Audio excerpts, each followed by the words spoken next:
Firstly, Rahul, fantastic to have you on this podcast of mine. It's International Career Mentoring Programs, where I interview a lot of international mentees who have been globally working in various locations, and they share their expertise and the experience and the choices of career, how the country is safe, and what are the working conditions, what is the quality of life there.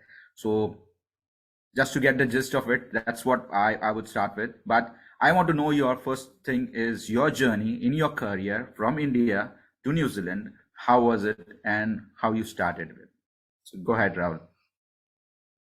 Thank you. Thank you, firstly, Dilesh, for this opportunity and to connect with your viewers and your channel.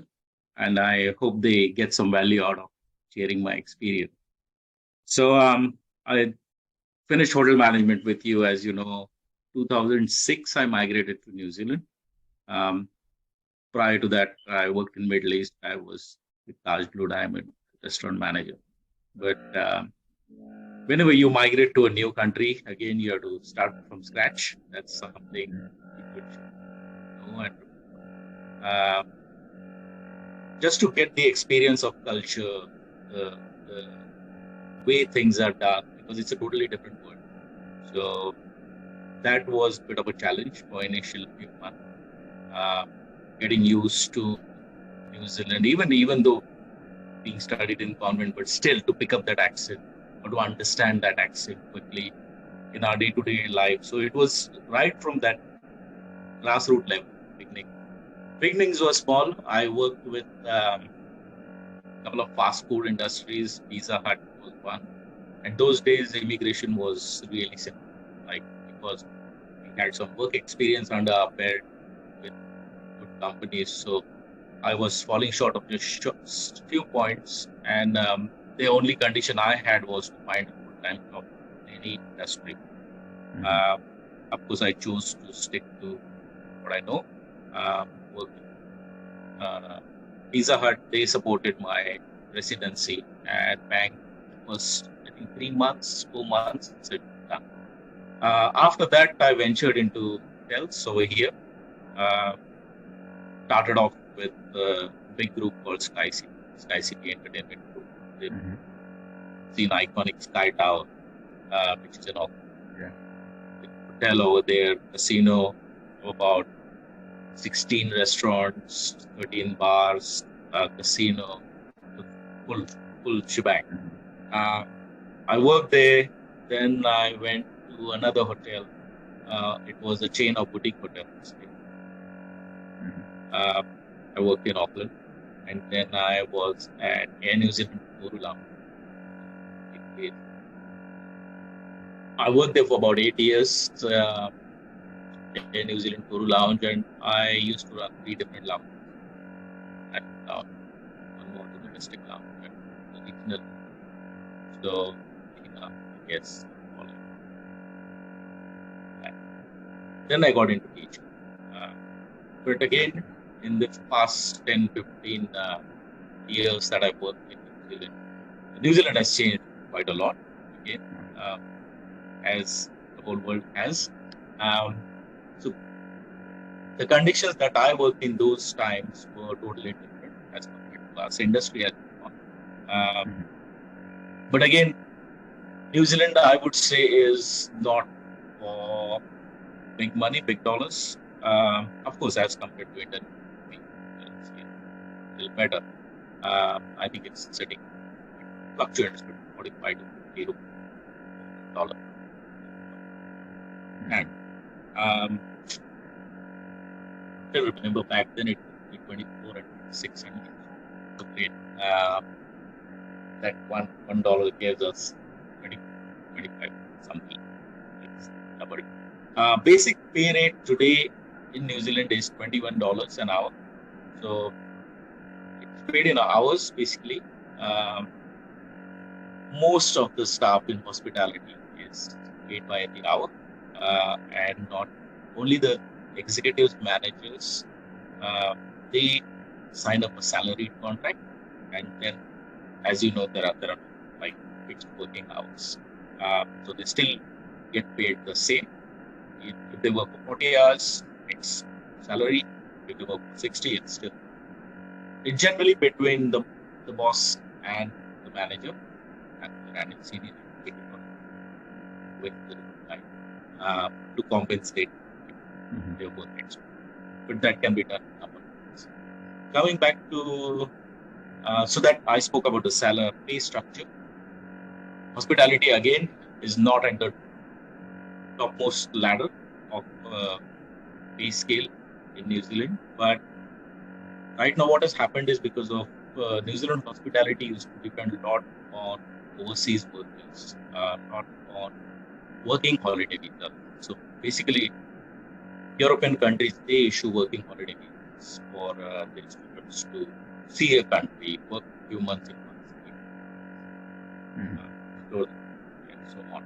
So New Zealand Hospo used to rely completely on that, which actually shut down everything after COVID happened. So right now, we are in desperate situation.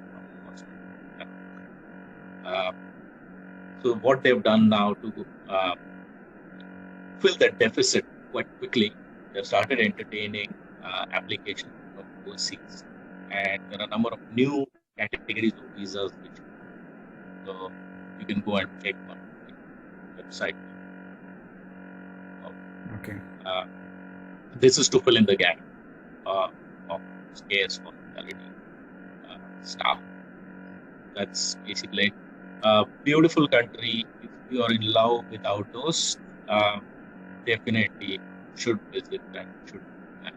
Yeah, I usually see a lot of pictures from your side also about New Zealand. It's a very green, very chilled country. Of course, the people are a mix of every country now there, and it's a very friendly and safe environment. That's what they tell us all about.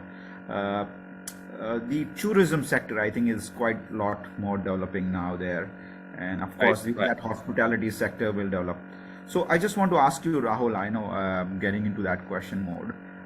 What do you think are the successful careers in New Zealand, other than the food services? Which are the sectors in high demand there? High demand sector would definitely be medicine related. So doctors, nurses, uh, pharmacists, all those technicians, they are always in demand because what happens is there is a trade relation between Australia and New Zealand. New Zealand, once you get New Zealand residency or citizenship, you can work in Australia as well. You can even work in UK. So people tend to get citizenship and then move to greener Okay. pastures. So that's how we keep on losing staff. There's always a gap. So definitely medicine related. There's a lot of forestry related jobs which are also in demand. I'm not sure on those details because limited knowledge about it. Dairy industry used to be big, slightly slowed down now, but tourism is big. So when you say tourism, tour operators, right from, of course, it goes hand in hand with hospitality as well. Uh, and multilingual tour operators much demand because we get a huge influx of Asian tourists. So they started recruiting tour operators. Even in vineyards, if you go to a wine tasting, depending on what is the clientele, they will choose your sommelier that you can speak to them in Japanese. Very good. So a lot of Asian tourism, a lot of demand in the medical sector. The forestry sector is in big demand. What about the IT sector as such there? It's not in huge demand, of course, because our majority of economy runs on tourism, education, dairy, and wines, wine industry. IT is basically more focused in Christchurch, which is South Island. When we say New Zealand, there are the islands told earlier. So Auckland is commercial capital, like Mumbai, and Wellington is the actual capital of. Okay. Also, same island, tip of. So, just a quick question on the weather. how is the weather and what is the quality of life? Let's say if you are staying with, you are planning to settle there in New Zealand, which is the best places in New Zealand, and what is the weather conditions for a family to settle down easily? Will just like you matching with India conditions. I would say weather is reasonably cold in it. Like right now, it's around 13-14 degrees, and we are slightly inching towards summer. Summer it gets to, and again, weather is totally different in North Island and South Island. South Island is colder. There's a lot of snow there. But again, depending on which industry person is associated with, so they tend to settle that way. So if it's adventure industry or tourism, South Island is best. Auckland attracts a lot of people, but again, there is a population explosion here. People don't tend to live off. So same any other metro in the world, same problems, traffic. But if you leave Auckland, then the pattern of weather really changes. Up north, it's more warmer. As you go south, it gets colder. Winter is a bit harsh, especially for first few years if person is not used to it. It can drop down to minus temperature. It doesn't snow in Auckland, but it does snow in some pockets of North Island and South Island up to but beautiful, beautiful weather. Very less pollution. And what else can I say? Yeah, so that's how I got into adventure actually. Hiking, rafting. Very good. That's a very beautiful country to do that. Yes, fantastic. Just a quick question on the other part of the remunerations. You told me it's hourly, but what about the lot of the student category which goes there to build their career in New Zealand? And what is the ease from a student to being a resident? So students mostly when they arrive here, international students, they are allowed to work 20 hours during their holiday time. 20 hours, it's something related to their visa. Just this is to enable them to gain experience. They get some funds coming in because it's a bit expensive over here. Now what has happened is industries, as I said, are less to keep the environment clean and green. Small island, tip of the world, so basically most of the things are imported. Standard of living is expensive in big cities like Auckland, Wellington, but tier 2 cities, then you have a reasonably good standard of living. So the other cities other than the Auckland is a little more affordable for the stay, correct? Sorry, again coming back to Nilesh. So the journey from student to a resident depends on what is he or she is studying. Again, skill levels, and immigration rules. So this equation needs to marry. It keeps on changing depending on situation of how many which skill shortage is in demand or which occupation is in demand currently. It keeps on changing. Like to give you an example, a lot of fruit picking is very seasonal job over here, but a lot of students get into fruit picking. So again, it changes, and then they accumulate certain points. After their completion of qualification, they get 1 year work visa or 2 years, depending on which course they are doing, in which they are allowed to work for X company. Then they build toward resident.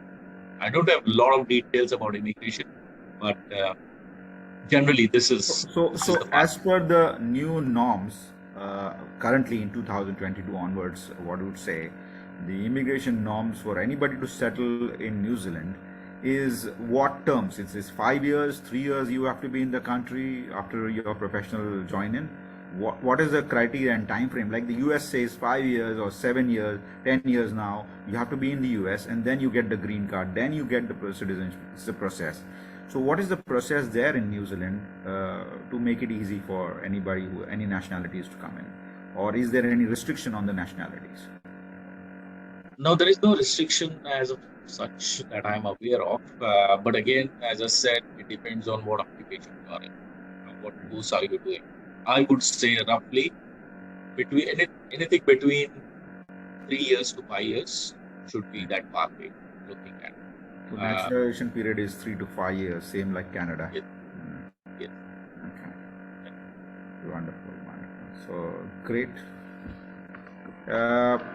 What do you think from your journey in life?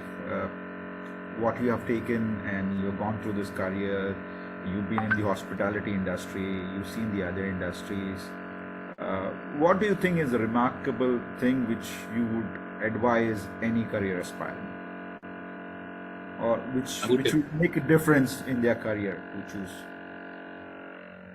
Yes. Doesn't matter in New Zealand. I'm talking about generally, because you have worked in Bahrain also. You work in different countries. What is that suggestion or advice to the new career aspirants? What they should take, which will make a lot of difference in their career. We as the experts have taken a journey of 24 years now. What would be the suggestion to speed up that journey, grow in your career, and what are the qualities which will make them shine? I would say, just because I always give this example to my students of teaching now last 6 years, choose something which you love to do, because majority of your lifespan, say about between 20 to, in New Zealand, just for your information, in New Zealand retirement age goes till you're happy to work, you're fit to work, and your employer is happy. So unlike India, where there is a cutoff, I don't know, it used to be 58 or 56. I don't know what is it. Now it's 60. Yes. Oh, okay. So here there is no such case. You can keep working as long as you want. So basically, what I'm trying to say is, about 30 to 40 years of your life, if you're choosing to do something, you better do that something which you love, isn't it?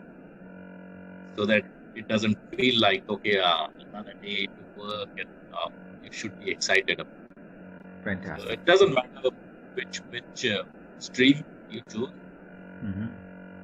but the same principle applies. I really appreciate that word from you, Rahul. And I also had the same conditions on myself. I always say that, do what you are passionate about doing. Doing something which you love makes a lot of difference in your career, because you are not bonded or you're not slave to any of your career. You are working because you love what you're doing. It might be teaching like you, it might be mentoring like me, what I'm doing. It is very important that you should love what you're doing and add value to people. If you're adding value to people, the value comes back to you. That's the formula which is very important for success in the career. And I think you said it correctly. Love what you do. It's the most important crux of the matter. And thank you. I think you have given a very good advice. And just to summarize on the topic, yes, as a country, the naturalization process is 3 to 5 years. The quality of life will depend on the city what you choose. It might be Auckland or the other parts, north or the south. The weather conditions are chilled most of the year round. Yeah. And the pay is hourly pay, most of the lower management positions. If it's a higher management, then there's contract to go. Correct? I hope I have summarized that topics well. Perfect. Yeah, and if you have any questions, feel free to. Sure. If I have a question, I will surely connect with you. Thank you for your valuable time. Really appreciate that inputs. This program, which is going to help a lot of career aspirants, that's my mission, to help a lot of career aspirants globally or in India to take their journey to international platforms. I have a mentoring program which I do, and a weekly seminars which is called the International Career Workshop. This is basically through my journeys of 58 countries around the world. I want to add value to people with my expertise and my knowledge, not only in the food service sector, but also all the sectors, the IT, the medical, because these are the sectors Right. which are globally in demand anywhere. Uh, these are the sectors where people find opportunities very quickly, and it's in high demand career scale. So thank you for your valuable time. I really appreciate and look forward to connecting with you again. Thank you. Thank Yeah. you, Nilesh. Thank you. Bye. Thanks. Ciao. Bye.